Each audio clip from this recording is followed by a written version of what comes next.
Sen bana bir saattir nağıl danışırsan. Ben bu maşını 28 bin almışım. 15 bine ben bunu sağ vermeyeceğim. Bana es olmasa en aşağısından 24 bin verirse. Ha yok bu 24 bin emez. Ben ot yiyeyim. Hemen ne kazanırım? Ben yetişe alırsam bunu benden. Bunu ben sana 16 bin veririm. Da olmaz. Yok aynadır 16 bin ne de. Senin başın xarabda 28 bin almış. Hemen maşın gelip O qiymətli maşın. Yok yok arabaşa Kardeş çok üzr istəyirəm. Ay bacı, bu belə adamlara baş qoşma. Pul lazımdır sana. Maşınımı satıram Hə maşını niyə satırsan? Su qiymətinə də verirsən, bax belə adamlar səni loxluyur. Respublikada avto kredit işinə biz baxırıq qardaş. Nə qarısan? Yarım saatin içində. Saymıram, halal xoşun olsun. Yarım saatin içində nömrə dəyişmir. Maşın qalır özündə.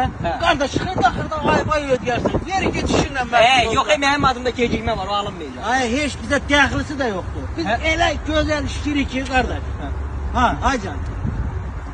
Nerede mazarçılık edin? Yer arada şey buradan, arada.